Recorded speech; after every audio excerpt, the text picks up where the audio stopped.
मैं आपको अपनी जिंदगी के 2 सच्चे वाकयात से आगाह करती हूँ, शायद आप किसी के आगे बेवकूफ़ बनने से बच जाएं।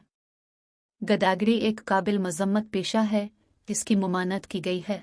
अब इस पेशे में नई जिद्दतें पैदा की गई हैं। मैं आपको अपनी ज़िंदगी के 2 सच्चे वाकयात से आगाह करती हूँ, शायद आप किसी के आगे बेवकूफ़ बनने से बच जाएं। कुछ माह पहले मैं बाजार से घर आ रही थी। मैं एक रिक्शा रोक कर बैठ गई। 2-3 मिनट के बाद रिक्शे वाला मोबाइल पर किसी से बातें करने लगा।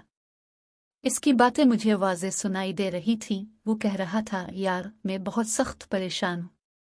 बेटी के जिगर का ऑपरेशन है, मुल्तान में पैसा कम पड़ रहा है, सबसे महंगा है, लेकिन कोई नहीं दे रहा। बेटे ने अपनी मोटरसाइकिल बेच दी है, लेकिन फिर भी पैसे पूरे नहीं हो रहे। ये सुनकर मेरे दिल में रहम के जज्बात गालिब आ गए। जब रिक्शा रुका तो मैंने किराए के अलावा 200 रुपये मजीद दे दिए। घर आकर मैं मुतमईन थी कि आज बड़ा नेकी का काम किया।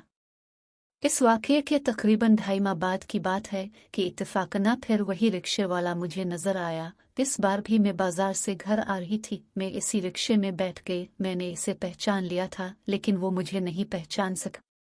जाहिर है इसके रिक्शे पर रोजाना कई लोग बैठते होंगे और इस बात को कुछ अरसा भी गुजर गया था। बहरहाल 2-3 मिनट के बाद रिक्शे वाले ने अपना मोबाइल निकाला और किसी से बात करने लगा। मेरे दिमाग में झमक्का हुआ। वो इसी अंदाज से बिल्कुल वही बातें कर रहा था, यार मैं बहुत परेशान हूँ, बेटी का ऑपरेशन है, रकम का इंतजाम न हुआ तो मेरी बेटी मर जाएगी, वगैरह वगैरह।